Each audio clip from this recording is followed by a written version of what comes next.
pretendo dejarlos ir rapidísimo. Pretendo dejarlos ir muy rápido. Vente acá, voy a sacar delante, gracias, chicas. Y qué bueno que usted vino. Y sabe una cosa, qué bueno que usted trajo la Biblia. Porque la Biblia es lo único que tenemos de estos tiempos. La filosofía relativista que está cundiendo a toda la sociedad. Y sobre todo nos enfrentamos a un Dios, allá afuera nos enfrentamos al Dios de la tradición, al Dios de la cultura mexicana. Algo que ha venido pasando en la iglesia, algo que ha venido sucediendo en la iglesia, es que los cristianos hoy en día creen que la Navidad es pagana. Si tú te acercas a ciertas iglesias, si tú vas a ciertos movimientos, ellos no celebran la Navidad porque ellos dicen que es pagana. Las bases bíblicas que ellos toman como una situación pagana es el libro de Jeremías, que está completamente fuera de contexto porque ellos dicen que la Biblia dice que el árbol es adornado con ciertas esferas. Y eso no es nada más que puro error, porque si vamos a Isaías tendríamos que cotejar el contexto y ver el trasfondo de lo que está pasando y nos daríamos cuenta que no están hablando realmente del árbol de la Navidad. De lo que están hablando es de la formación de ídolos. Eso lo toman otras iglesias como una base para no celebrar la Navidad y decir que es pagana. Pero vamos hoy a un viaje rápidamente por la Biblia. Si usted no trajo su Biblia, no se preocupe, aquí el hermano Dani nos va a poner la Biblia para que podamos ir rápidamente por la Biblia y entender qué es la Navidad. ¿Amén? Amén. No sé si a usted le pasó, a mí me sucedió ya hace un tiempo, ya ahorita estoy pisando el 45 años, 45 años ya cumplo hoy, sí, bueno, es que ya mis 45 no recuerdo, discúlpeme, ni eso ni varias cosas. Entonces, no sé si usted se acuerda cuando era niño, yo recuerdo perfectamente bien que venía la Navidad y yo estaba muy atento, a veces no dormía de la pura emoción. Estaba completamente ilusionado porque iban a amanecer regalos en el árbol de la Navidad. Pero conforme fui creciendo, fue pasando el tiempo, entonces la inocencia de la infancia se fue tiñendo de escepticismo. Fui siéndome más duro, fui siéndome incrédulo. Las fiestas obviamente me proporcionaban cierta satisfacción porque eran un alivio para la rutina. Había dejado el trabajo a un lado. Pero ahora no había ilusión. Se ha perdido poco a poco con el tiempo. La única ilusión que tengo que guardar en estos tiempos tal pareciera que es la de mis hijos. La de los nietos, ¿verdad? La de los primos, diciéndoles que la Navidad es bonita. Pero uno termina completamente amargado porque la vida es dura, la vida se llena de problemas. No podemos comprender la problemática y entonces comenzamos a ver la Navidad como un mal necesario. Ya vi sus caras. Que quede claro que el Grinch no odiaba la Navidad, odiaba a las gentes, odiaba a las personas. Así que si usted es un Grinch, usted necesita a Jesús. Qué bueno que vino hoy este día. Pero entonces, ¿qué es la Navidad? La Navidad es la conmemoración del nacimiento de Jesucristo. Este es el recuerdo o el hecho más trascendente de toda la historia. ¿Cuál? Que Dios se hizo hombre para traer salvación a una humanidad perdida. Entonces el secreto de disfrutar la Navidad es conocer auténticamente cuál es el propósito de ella. Y ese propósito es que Jesús vino para rescatar a la humanidad. Ven, María, acá está tu familia, siéntate acá adelante. Entonces, cuando nuestra celebración social, escuche bien, cuando nuestra celebración social corresponde a una realidad espiritual, lo voy a repetir, cuando nuestra celebración social corresponde a una realidad espiritual, cuando la razón por la cual Jesús ha nacido es cumplida en nosotros, cuando conocemos a Cristo, cuando el niño que nació en Belén es nuestro verdadero Salvador personal, entonces la felicidad de la Navidad no tiene por qué menguar con el transcurso de los años. sino que estamos comprendiendo, estamos entendiendo y esa felicidad tiene que ir en aumento. Así es. Pero una persona que no sabe para qué vino Cristo y no conoce a Jesús como Salvador, ve la Navidad como un problema que tiene que enfrentar. Y más si te toca ir a casa de tu suegra.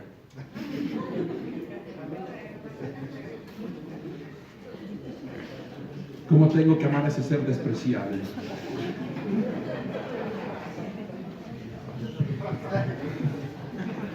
Así que vamos rápidamente al libro de Mateo y vamos a la Biblia.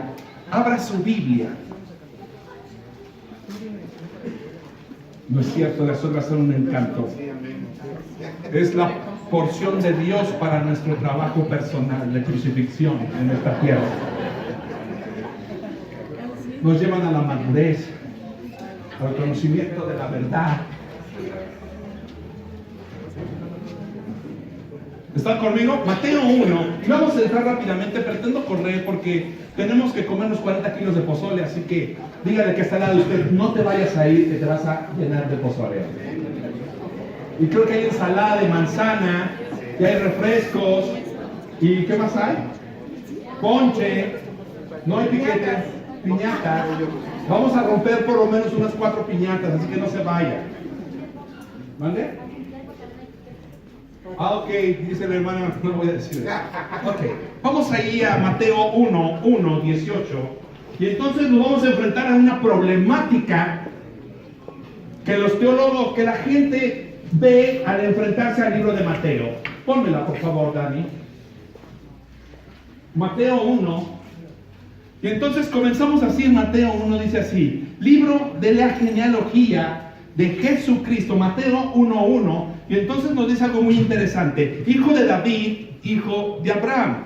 Y entonces vamos al 1:2. Abraham engendró a Isaac, Isaac a Jacob, Jacob a Judá y a sus hermanos. Judá engendró a Tamar, a Fares y a Sara. Fares a Esrom y Esrom a Aram. Aram engendró a Aminadab, Aminadab a Nazón y Nazón a Salmón. Y Salmón engendró a Rahab, a Boz. Boz engendró a Ruth y Ruth a Obed y Obed a Isaí. Isaí engendró al rey David y el rey David engendró a Salomón, del que fue mujer de Urías. Entonces, para cuando estamos leyendo esto, y tú eres nuevo en el cristianismo, dices, ya no entendí nada. Qué aburrida es la Biblia. ¿Cuál es el propósito de que me estén contando todo esto? ¿Cuál es el propósito de una genealogía? Es la pregunta que quiero responder hoy, entre muchas otras. Cuando estamos hablando de esta genealogía, estamos viendo esta larga lista de nombres. Y cuando vemos esto, nos pasamos rápidamente al versículo 18. Porque suponemos que el árbol genealógico tiene poco interés. Pero por algo el escritor sagrado, que es Mateo, comienza con la genealogía. ¿Por qué? Porque él comienza diciendo desde la primera frase del Evangelio: Mateo lo que quiere que veamos es que él es un rey. Amén. Si no comprendemos que él es el rey de reyes, estaremos perdiendo el propósito de la Navidad. Pero no hace falta que yo te lo diga. Mateo lo va a comprobar con la genealogía. Y entonces la evidencia inicial es esta. ¿Cuál? Que se está cumpliendo al pie de la letra lo que los profetas se habían dicho acerca de su venida.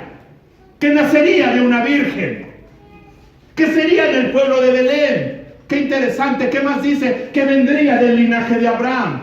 Que vendría del linaje del rey David.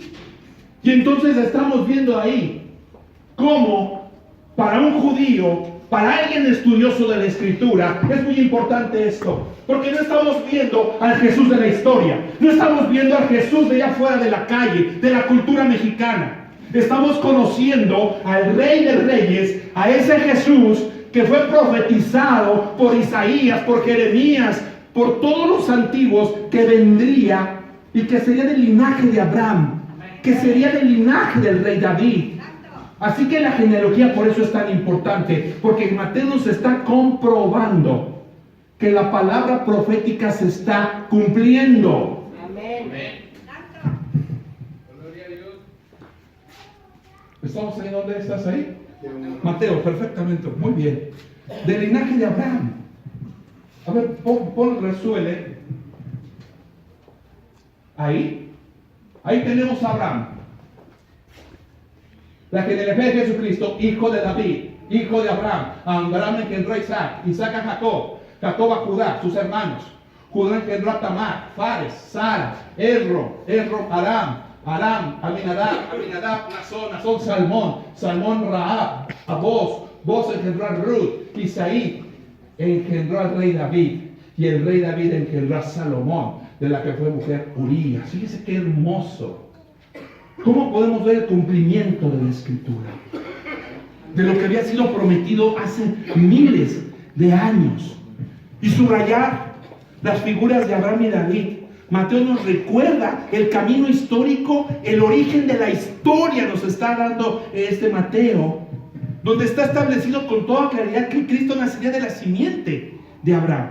Entonces, para un judío esto es muy necesario. ¿Por qué? Porque está respetando el linaje de manera determinada.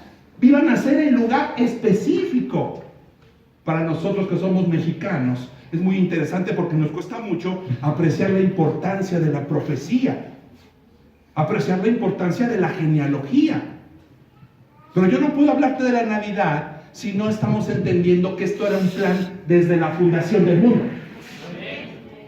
No fue algo que surgió así porque pasó algo. Por eso la genealogía tiene su razón de ser. ¿Que subes el micrófono, por favor? Entonces, eso indica que Jesús, desde el primer momento de su infancia, era muy especial. Y eso significa que tenía Jesús un fuerte significado histórico y un fuerte significado espiritual. Él nació, no nació como un ser humano más. El resultado de su nacimiento es un preparativo divino, único en la historia. Escucha lo que estoy diciendo. Muchas personas piensan que era un profeta más. Por ejemplo, si tú vas con los mormones dicen que Jesús es hermano carnal de Jesús. Del diablo. Eso piensan los mormones. Porque los mormones no creen en que Él es Dios, que dejó el cielo para venir a la tierra y convivir en un cuerpo humano para entender nuestras necesidades, para entender nuestra problemática, para ayudarnos al camino de la salvación. La gente, por ejemplo, si no entiende esto, va a ver el nacimiento de Jesús como algo superfluo, va a ver el nacimiento de Jesús como algo sin sentido. Incluso tenemos gentes que van a la Navidad y no saben por qué están celebrando la Navidad. Lo único que van es a la fiesta. Porque no comprenden. Por eso la Biblia, Mateo, hace tanto énfasis en los detalles. Y lo hace con un propósito, y lo hace con una razón. ¿Cuál? Mostrar que el camino del Cristo fue preparado desde hace mucho tiempo antes. Por lo tanto, tenemos que ver nosotros a Jesús no como un profeta más, sino como alguien único enviado desde el cielo. Qué interesante. Ver el cumplimiento. ¿Por qué Jesús tuvo que venir? Vamos a Génesis 3 rápidamente. Camine conmigo a Génesis. Escuche, mi tesis, lo que estoy enseñando en esta hora, es que la Biblia es el único registro que tenemos que nos habla de Dios. No hay nada más que nos hable de Dios. Y si tú quieres conocer quién es Dios, tú tienes que ir a la Biblia.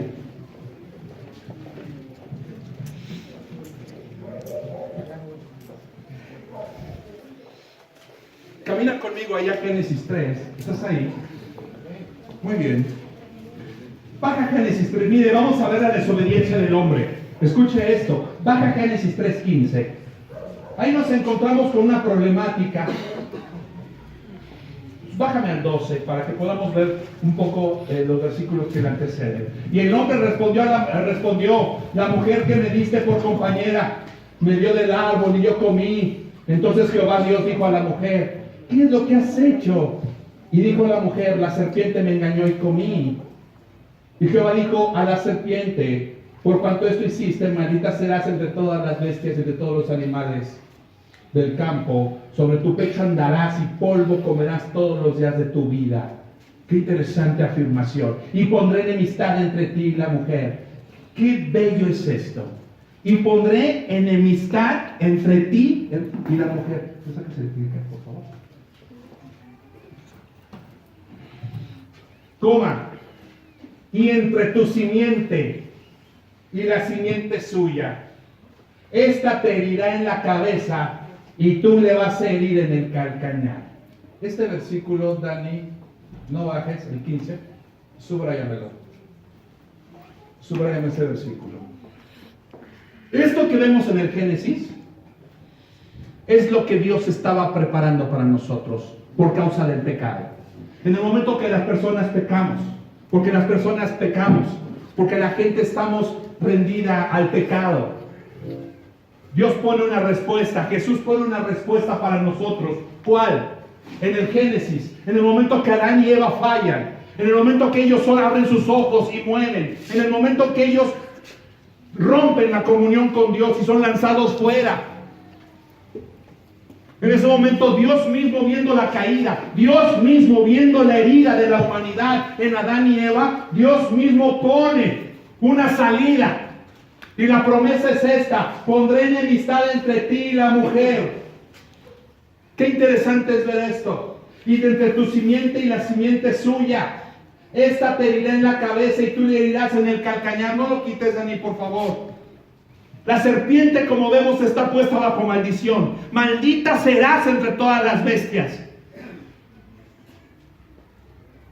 ¿Cuál fue su crimen? Tentar a Eva. Su castigo: vas a comer polvo. Siempre serás vista como una criatura nociva, una criatura perversa. Entonces la serpiente viene a dañar al hombre. Y lo que hace la serpiente es morder siempre el talón. Porque la serpiente no puede llegar más arriba. Muerde el talón. Qué interesante es ver que la mujer y la serpiente se habían tratado anteriormente con mucha familiaridad. Habían tenido amistad conversando sobre el fruto prohibido. Y que ambos llegaron a un admirable acuerdo. Pero ahora Dios hace una sentencia. Van a pelear, la mujer y tú van a pelear.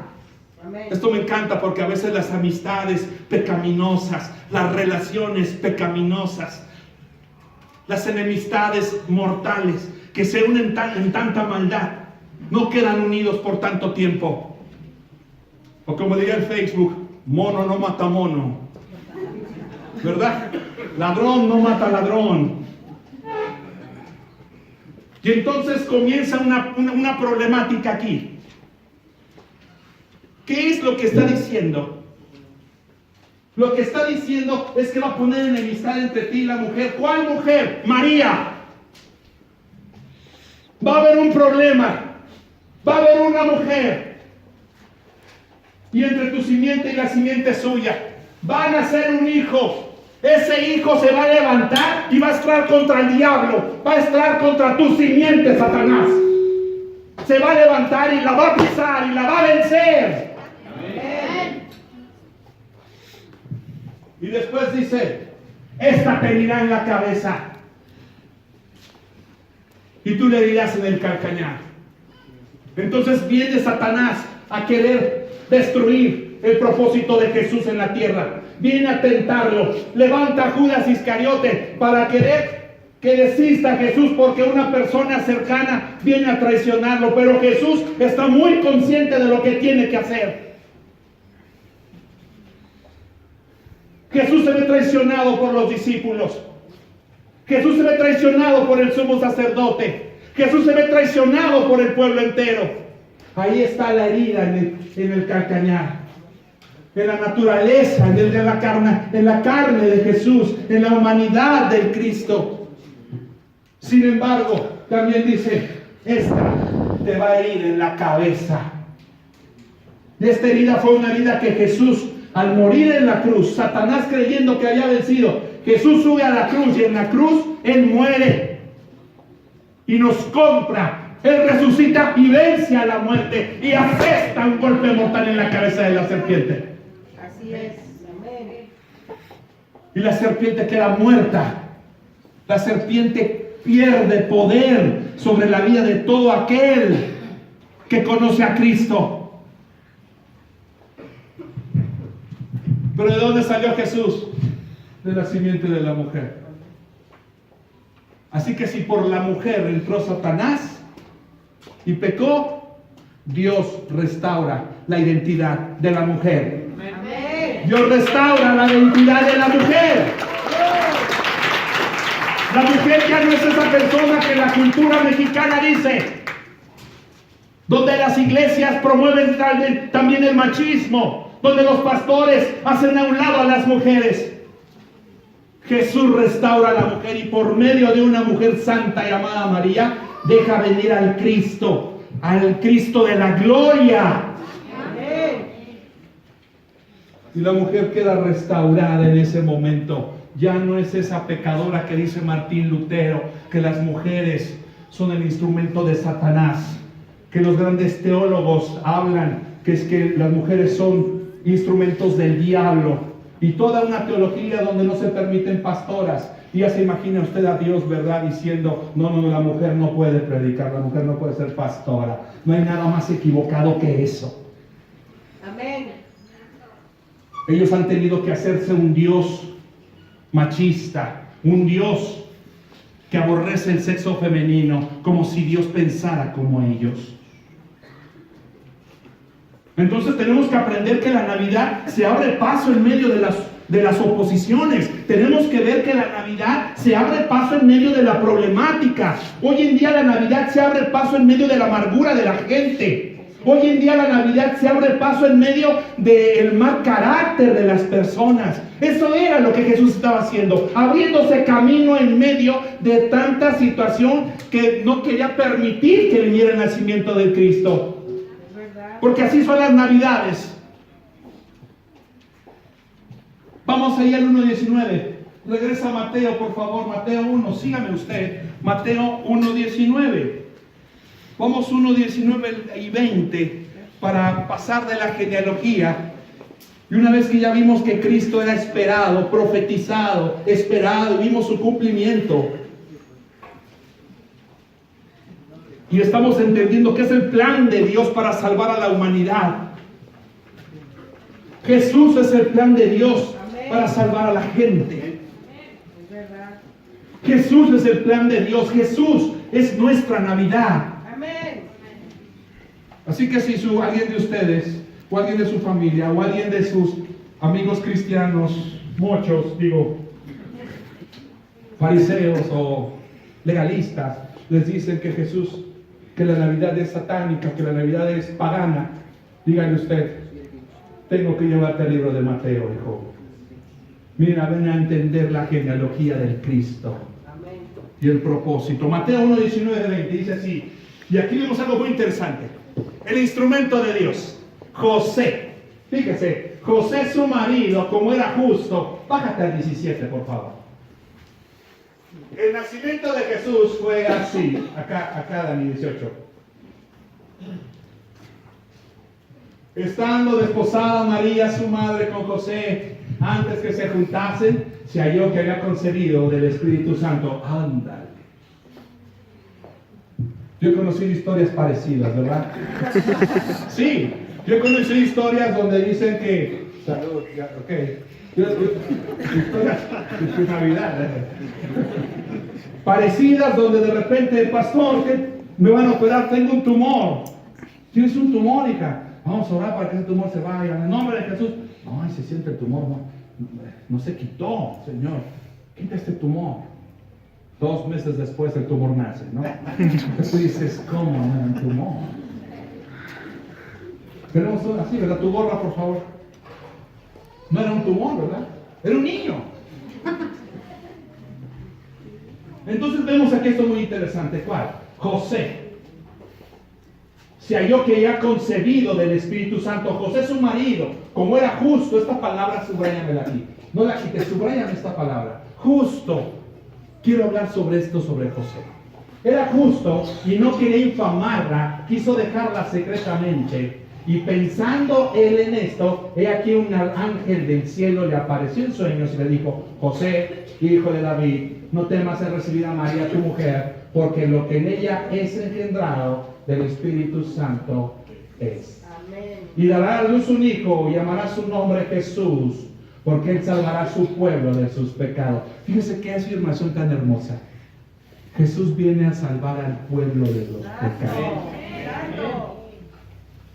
¿Nuestro problema? El pecado. La solución al pecado, Jesús. La Navidad. La Natividad. No nos importa si fue en esta fecha o fue en octubre. No es lo que estamos discutiendo. Lo que estamos discutiendo es que Jesús viene a nacer en cada corazón, en cada pesebre que está lleno de bestias, lleno de estiércol, lleno de suciedad. Ahí es donde Jesús viene a nacer. En la vida de cada gente, en la vida de cada persona. Y entonces vamos a ver qué pasa con José. Porque vamos a ver, bájalo donde tiene que subrayar, hijo, donde se está manifestando que la bondad de José. Porque imagínate que te dijera tu novia que está embarazada. Tú tienes que pensar obviamente quién fue. No sé, yo me imagino a José pensando horas, días, semanas, lleno de angustia. Estaba convencido de una cosa, que María le había sido infiel.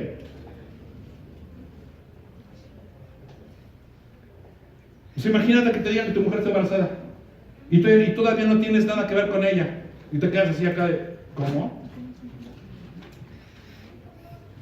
Pero tendríamos que estudiar el contexto judío de lo que son las bodas. ¿Y sabe qué? José no estaba en disposición de proseguir con el matrimonio ni recibirla en su casa. Porque ¿qué pensaría el pueblo cuando el embarazo llegara a ser evidente?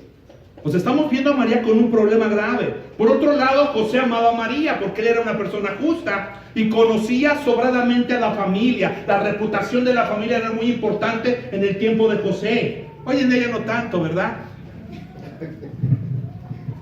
Hoy en día los papás ni siquiera saben con quién se casan los hijos. Entonces José estaba en un problema porque no podía asimilar la noticia de la infidelidad. No casarse con ella traía todas sus esperanzas, todas sus ilusiones abajo.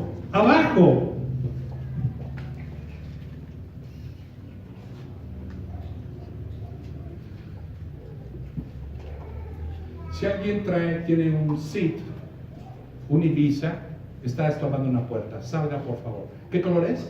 Gris. ¿Gris? Vaya por favor, así discretamente. O sea, ¿Nadie? es que quiere salir y no sé. Ok, están estorbando una puerta. ¿Quién trae un Ibiza gris? O sea, no sé si sí. ¿Nadie? Ok, que venga de verdad por él, de Villero. Gracias. Que dicen que no es de acá. Que avisen que no es de acá, para que le ponchen las llantas. Ok, seguimos. Esto nunca nos ha pasado, discúlpenos por favor. ¿Abraham puede solucionar? Gracias. Estamos en que él amaba a María. Qué interesante, pero hay algo muy importante que la Biblia subraya, ¿cuál? Él era justo. José era justo. Es decir, cuando Dios habla, cuando Mateo pone que él era justo, está hablando que él amaba la ley de Dios y amaba la rectitud. Eso significa esa palabra justo. Para ser justo en el sentido bíblico significa que no solamente es cuestión de la verdad, sino que es cuestión de la misericordia, del amor, de la lealtad. Entonces a José le quedaban dos opciones: iniciar un proceso jurídico contra María y denunciar ante los ancianos y ante los testigos, y tal vez sufriera la pena capital, la sacaran, la apedrearan, y tal vez tendrían que ver quién era el padre del hijo. O la otra opción, que era denunciarla y dejarla marcada para siempre, darle carta de divorcio y despedirla definitivamente. Así le ahorraría a María la vergüenza del escándalo público.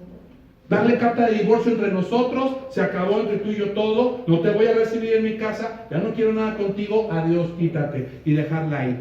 Y que la gente comenzara a ver qué pasó, qué sucedió. Y la gente empezara a ver que María, a la que hicieron a un lado, empezaba a crecerle la pancita porque estaba embarazada. Y la gente empezaba a preguntar, ¿qué onda? ¿Quién fue? ¿Cómo sucedió? Así que José no quería infamar a María, sino que quiso dejarla secretamente. Por eso era justo. No quiso infamarla, no quiso que la mataran, no quiso que la señalaran. La dejó secretamente. Por eso él era justo.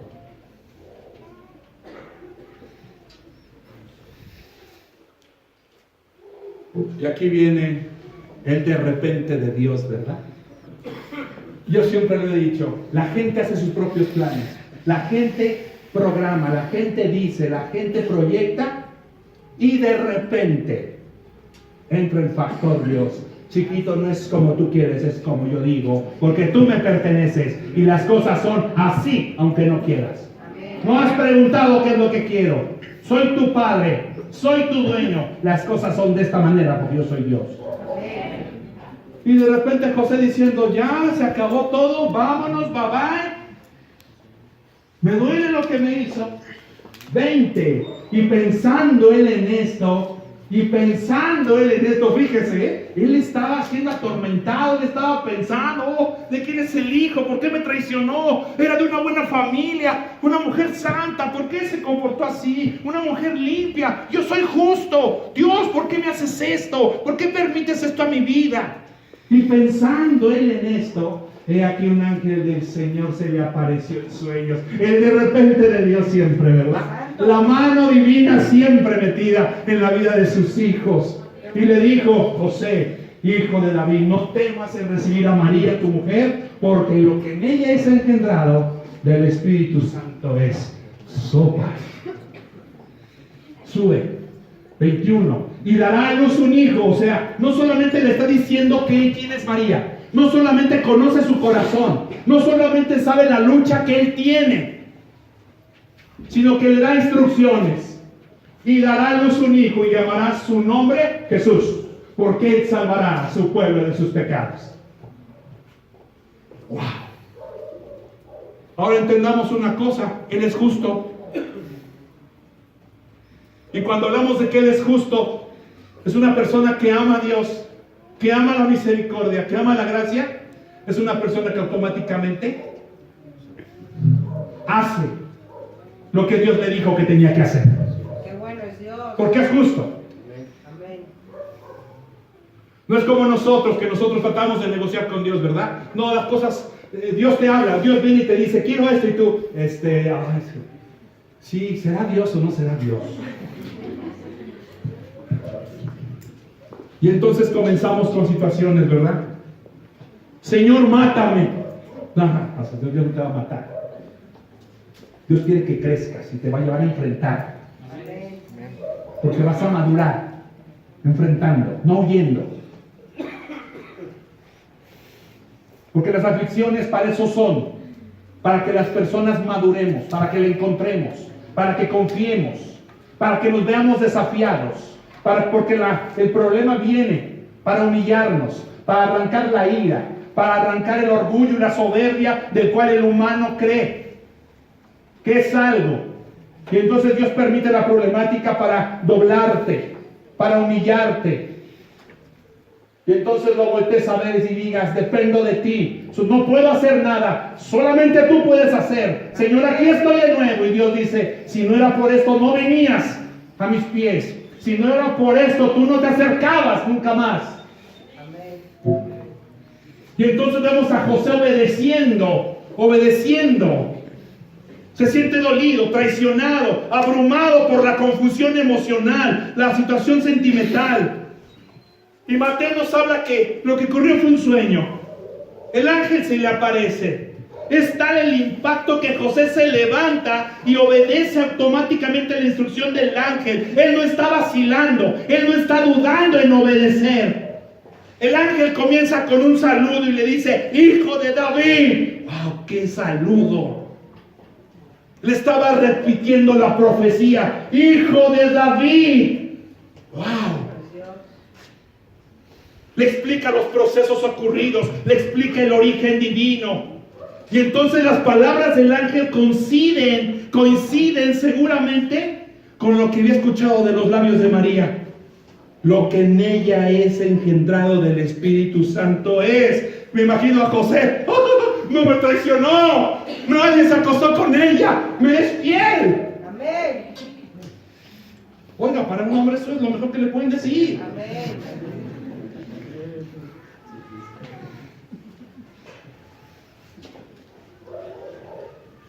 Lo que le parecía la mayor desgracia a José se iba a convertir en el mayor privilegio inimaginable en su vida. Con María él ha sido el elegido para cuidar al Hijo de Dios en su infancia. El ángel no solamente le da explicaciones, también le da instrucciones. No temas en recibir a María como tu mujer. Qué interesante. ¿Por qué le dice eso? Por las repercusiones sociales. Por las repercusiones sociales. La gente estaba viendo que María iba a salir embarazada en unos meses más. Así que él manda a llamar a María. Aclara las dudas.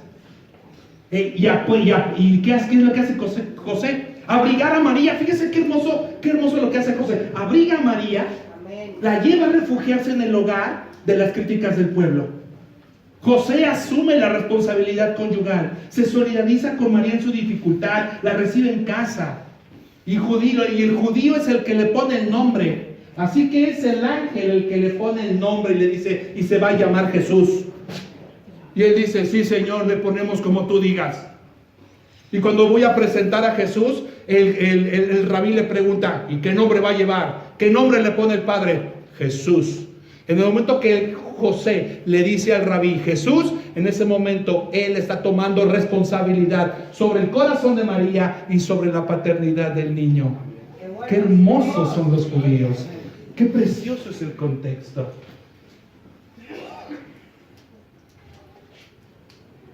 Y entonces bajamos al 24 y al 25. Y entonces ahí, espérate, Dani, permítame. Ahí, y dará a su hijo y llamará su nombre Jesús, porque salvará a su pueblo de sus pecados. Y todo esto aconteció para que se cumpliese lo dicho por el Señor, por medio del profeta, cuando dijo: he aquí una virgen concebirá y dará a su hijo, y llamará su nombre Emmanuel, que traducido es Dios con nosotros. Qué hermoso. Dios con nosotros. Eso es la Navidad. Dios está con nosotros. Así que ya no tienes derecho hoy de decir odio la Navidad.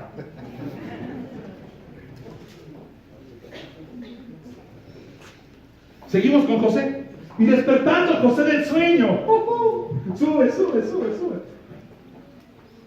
Y despertando José del sueño, se sentó a pensar, se metió a bañar. Puso en discusión sobre la mesa lo que se tenía. Vemos a una persona justa.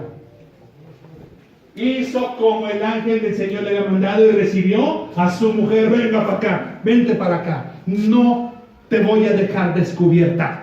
Es el plan de Dios para ti y para mí. Vamos a cuidar el plan de Dios en nuestras vidas. ¡Santo! Vamos a proteger ese plan. Ya sabíamos que el hombre, por causa del hombre, a veces el plan de Dios se desborda. Hay gente con llamados, hay gente con ministerios que por causa de los hombres no han podido llegar al cumplimiento del llamado que Dios les ha dado. Porque no han tenido el cuidado de proteger, de cuidar, de obedecer lo que Dios les ha dicho desde el principio. Amén. Así que tienes que cuidar, tienes que ser como José. Tienes que cuidar el propósito de Dios para tu vida. Tienes que resguardarlo de la gente, aún de los pastores, de los movimientos. Es cierto. Y despertando José del sueño, hizo como el ángel del Señor le había mandado y recibió a su mujer. Y aquí viene algo muy interesante. Pero no la conoció hasta que dio a luz a su hijo primogénito. Sube. Por favor. Claro. Ahí está, ahí llega perfecto. ¿Qué hizo José? Adelantó la fecha de la boda. La busca, la lleva a su casa, sin esperar el cumplimiento del año de los desposorios, porque esa es la tradición judía. Protege a María del chismorreo, asegura que el niño nazca en un seno de una familia ya constituida. Hace lo necesario para que el matrimonio quede legalmente ratificado, según Flavio Josefo. José permite que las malas lenguas vengan dirigidas hacia él, porque tal parecía que la premura la estaba teniendo él y no María. Y José desvía todo hacia él. Recibe a María, la cuida Y algo muy interesante para un judío, pero no consuma el matrimonio, pero no la conoce. Este verbo conocer tiene que ver con relacionarse sexualmente, pero no tiene relaciones sexuales con María hasta que da a luz a su hijo, ¿qué? Primogénito. Primogénito significa el primero. Hasta que no dio a luz a su primer hijo. Y le puso por nombre Jesús. Porque Él salvaría a su pueblo de sus pecados. Él salvará a su pueblo de sus pecados. O sea, Jesús nos habla de la presencia de Dios. Jesús nos habla de la salvación. Esto es muy interesante porque Jesús no vendría como un líder político. La salvación no iba a ser en un orden social, que era lo que los discípulos creían que iba a pasar, que los iban a librar de Roma. Hermanos, la salvación no llegará con la cuarta transformación. Ya sale ahí ese señor Batis con el niño Jesús con la cara de Andrés Manuel por el amor de Dios.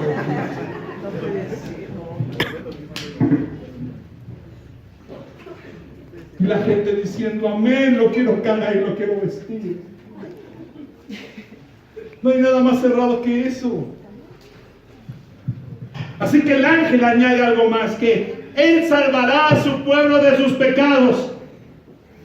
No iba a ser un líder político, iba a ser un líder que nos iba a salvar moralmente. Era alguien que nos iba a enseñar el camino al cielo, que se había perdido.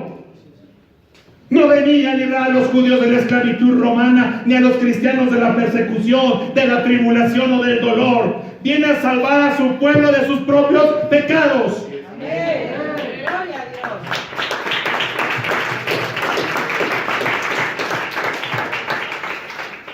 Ahora entendamos algo rápidamente. ¿Por qué nos salva de los pecados?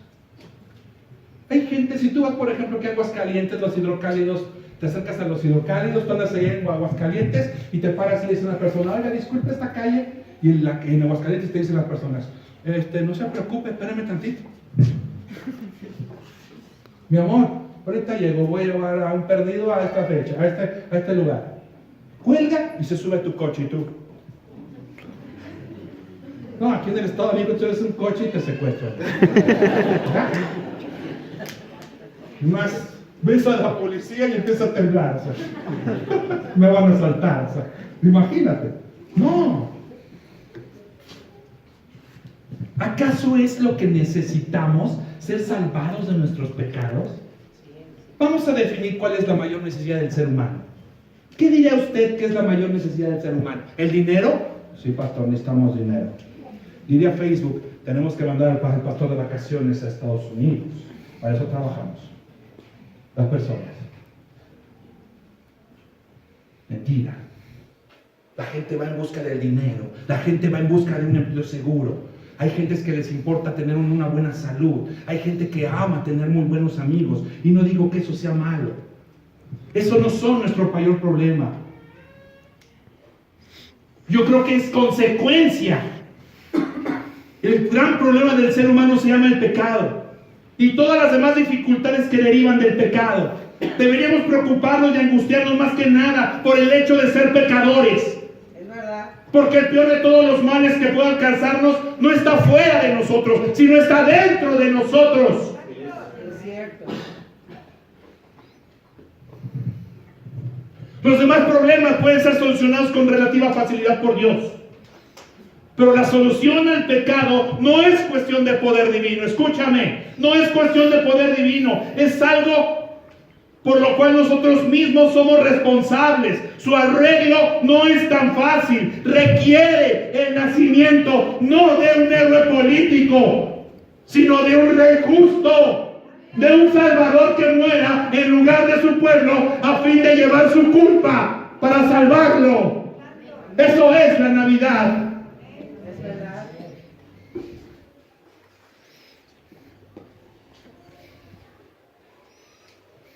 Y cuando estoy hablando de un rey, me veo la necesidad de hablar de dos tipos de reyes. El rey Herodes, que tiene que ver en esta historia, que hace una masacre. Manda a matar a los niños, el rey Herodes. Llegan los magos del oriente, los astrólogos del oriente, que no era Axel, Jair y Babyface, no. Les faltó el güero, hijo. Los tres negros, por el amor de Dios. Hubieran puesto a Manuel.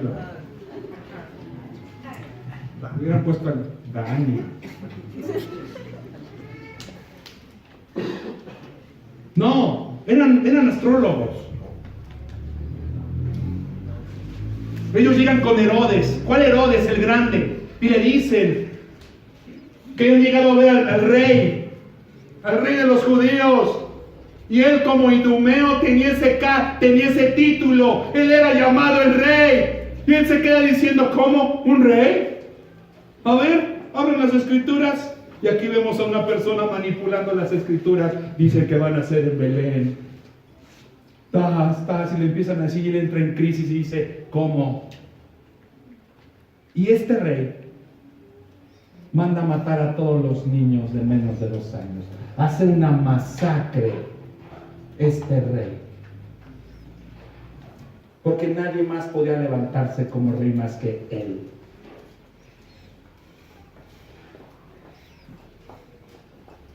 Y entonces vemos al rey Herodes como un loco, desquiciado.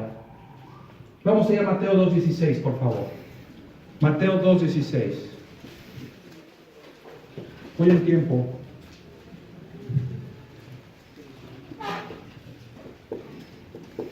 Mateo 2:16. ¿Estás ahí conmigo, Dani? Gracias, hijo.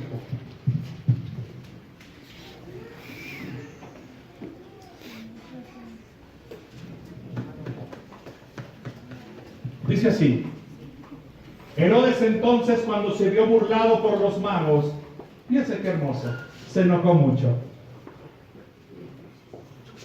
Tienen que regresar a avisarme si lo encontraron.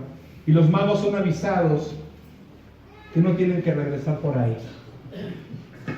Así que los magos se van por otro lado. Así que Herodes se enoja mucho y manda a matar a todos los niños menores de 2 años que había en Belén y en todos sus alrededores, conforme el tiempo que había adquirido de los magos.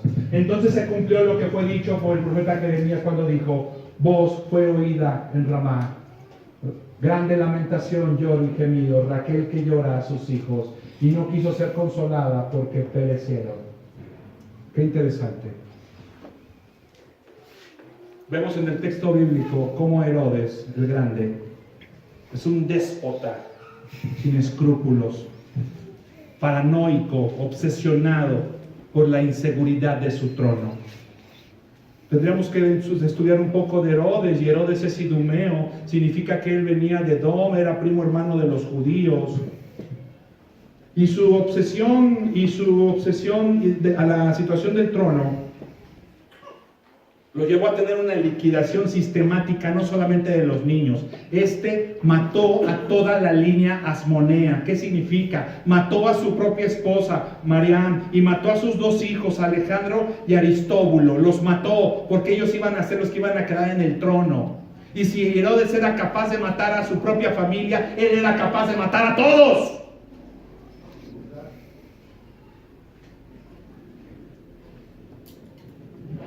Qué interesante es ver esto. ¿Debía su poder a quién? A Roma. Se turbó, dice la Biblia, y toda Jerusalén con él. Jerusalén se pone a temblar ante la noticia del nacimiento de Jesús, porque ya saben de qué es capaz Herodes una vez que ha amenazado. Pero Herodes tiene ciertas características, ¿cuál? Él también es un hombre muy religioso, es un hombre supuestamente espiritual. Es una persona que construye el templo de Jerusalén. Es una persona que tiene una apariencia de piedad. Tal vez adora y alaba a Dios, quema un poco de incienso, pero cuando tiene que ejecutar y cuando ve en peligro situaciones personales, manda a matar, asesina, aniquila y desbarata todo a su alrededor. Así que la religiosidad de Herodes no es otra cosa más que una fachada, una apariencia de religiosidad. grandes monumentos, grandes atrocidades, mucha sofisticación en la superficie, pero mucha miseria en el corazón. Así era el reinado de Herodes. Y debes saber algo. Siempre Jesús, desde su concepción, desde la profecía, estuvo luchando contra Satanás. Esa es la vida del Hijo de Dios. Esa es la vida de aquel que cree en la Navidad. Porque si Dios interviene en la historia para presentarnos la salvación, Satanás también interviene en la historia. Una vez que Jesús se presenta en su ministerio público, se enfrenta directamente con Satanás. Satanás viene a tentarlo, Satanás viene a ofrecerle, a humillarlo. Y vemos la presencia diabólica en la narración de los evangelios sinópticos y del evangelio juanino. Mientras Dios iba preparando la entrada del Hijo de Dios al mundo, el diablo también preparaba a sus protagonistas. Y lo que la Biblia dice es que el mundo entero está en manos de Satanás. De ahí proviene, de ahí la necesidad de la intervención divina en el mundo por medio de Jesucristo. ¿Por qué decimos que Herodes es agente del diablo? ¿Por qué lo decimos? Porque Herodes estaba actuando para sus fines egoístas sin contar con los designios de Dios. Está haciendo lo que se le pega la gana. Podemos ver el ejemplo de Judas. Judas, ¿qué fue lo que pasó con él? Fue su egoísmo. Fue su desilusión de Jesús. Que no nos va a librar de los romanos. Este tal vez ni sea. Y Judas se decepciona de Jesús. Tiene el deseo de ganar dinero. Va y entrega a Jesús. Haciendo eso, le está sirviendo al diablo. Eso era lo que pasaba con Herodes. Y aquí viene la pregunta que tengo que hacer obligadamente en esta tarde. ¿A qué rey estás sirviendo? ¿A Herodes o a Jesús? Eres una persona que está caminando bajo sus propios conceptos, bajo sus propios planes, haciendo lo que quiere, haciendo lo que yo creo que está correcto. Porque si estás haciendo eso, estás trabajando como Judas. Estás permitiendo que el diablo tome tu vida.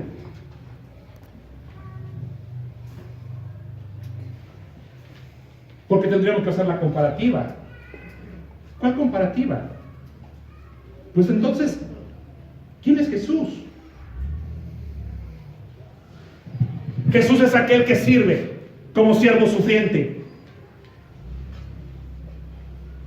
Jesús mismo habría de luchar interiormente para que una vez que Él venga y establezca el reino de los cielos, quede descartado todo medio diabólico. Él siempre decía lo que mi Padre diga, que se haga tu voluntad, que sea como tú quieras. Amén. Herodes decía, las cosas se hacen como yo digo.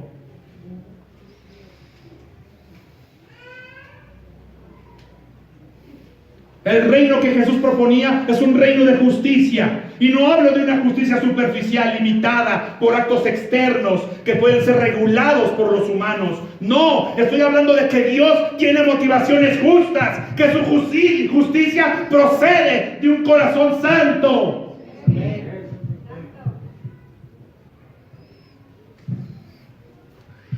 Porque hoy tú puedes venir a sentarte aquí, pero tú puedes estar queriendo matar la Navidad. Como Herodes.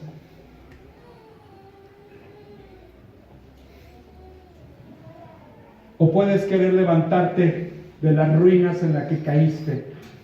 Y en medio de los terremotos y en medio de las ruinas puedes levantarte y decir, Jesús, yo quiero la Navidad en este día. Yo quiero tu salvación. Yo acepto que necesito de ti. Sálvame. Y entonces celebrar la Navidad, que significa que Él venga en medio de tu miseria, de la mía, y Él pueda salvarnos de nosotros mismos, de ser los Herodes de nuestra historia.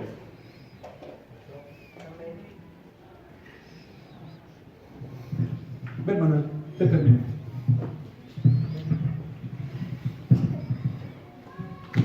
Nuestro Rey Jesús va a la cruz para redimir un pueblo.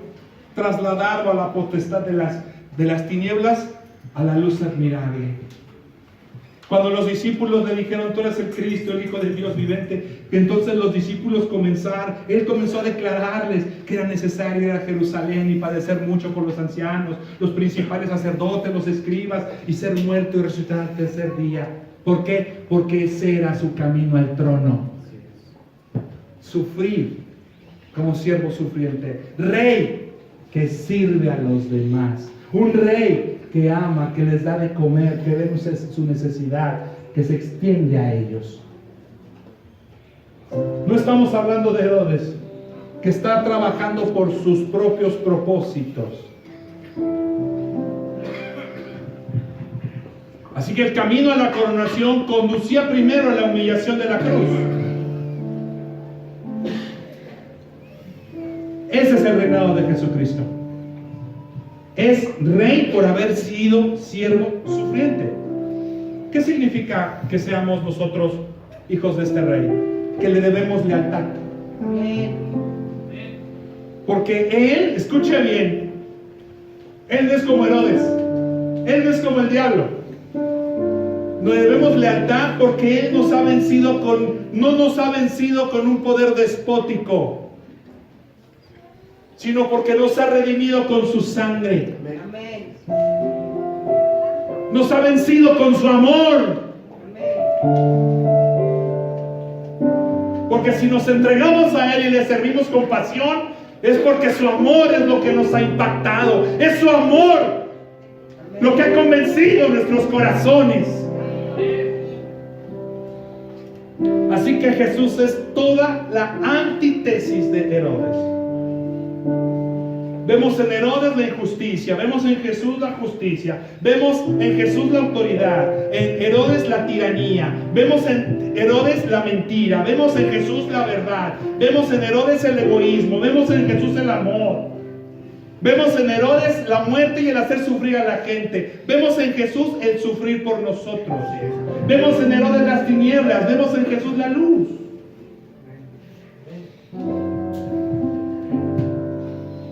Así que Jesús no es un tirano, es un guiador.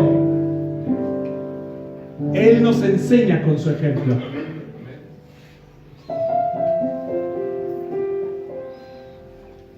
Aquí tengo algo que hacer, porque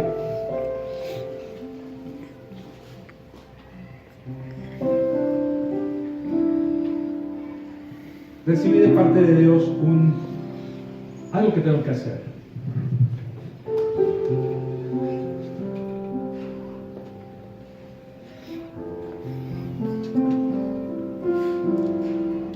Hay una persona que tiene un tumor, una bola, es una mujer.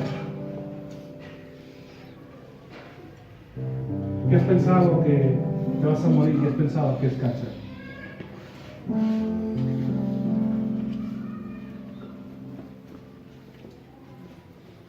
Ponte de pie. Dios quiere sanarte. No tengas pena. Yo sé que estamos en Temamatla, pero no te preocupes. Hay una persona que tiene también un oído que está cerrado. Un oído que no puede escuchar bien, que ha perdido la audición. Ven, sal de tu lugar. Dios quiere hacer un milagro hoy en tu vida. Ven. Levanta tu mano, ahí donde estás.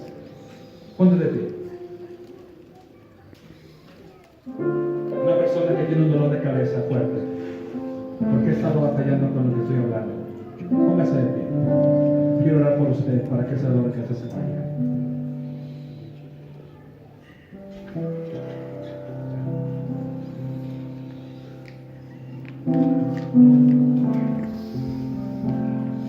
Ahí donde estás, no me voy a acercar hasta allá. Levanta tus manos. Señor, en el nombre de Jesús, tú me dijiste que tienes que hacer esto. Hazlo en Robert, Señor. Quita, Señor, el dolor de cabeza. Ahí donde está, sana. Padre, gracias. Que se vaya por completo el dolor en el nombre de Jesús. Amén.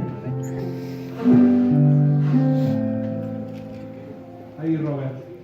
Abre tus ojos. Respira. Se fue el dolor.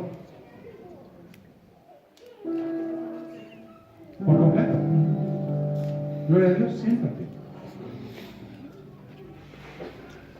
Vuelvo a insistir. Con esa persona que tiene cerrado su oído.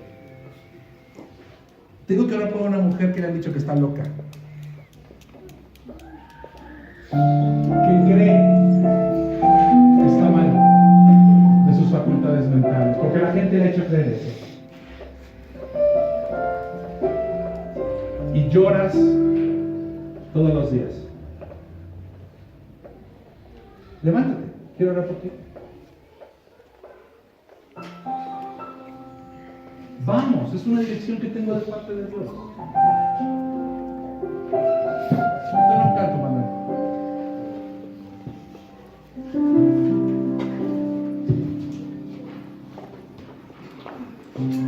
Del cielo bajaste, No se ponga de pie. por mí te entregaste, mis culpas tú borraste, tomaste mi lugar. Así que la Navidad es Jesús. Así que la Navidad es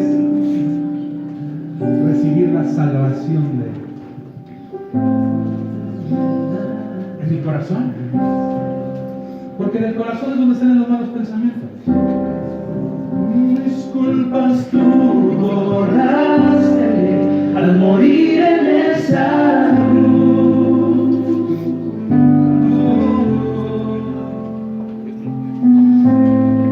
Inmolado fuiste, Cordero de Dios, te levantaste con gloria y poder, Rey vencedor, Alfa y Omega, el gran yo soy, pronto volverá.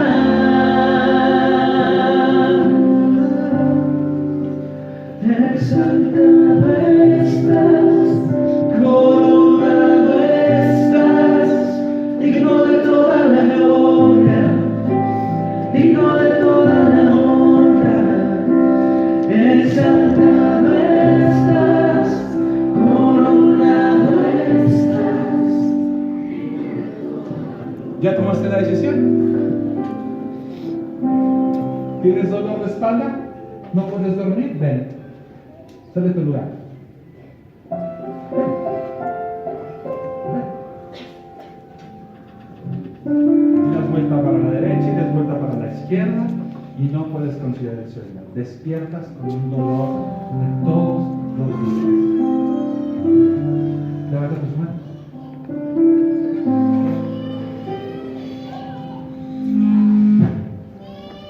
Señor, sana. Endereza, Señor. Arranca la escoliosis. Sana en el nombre de Jesús.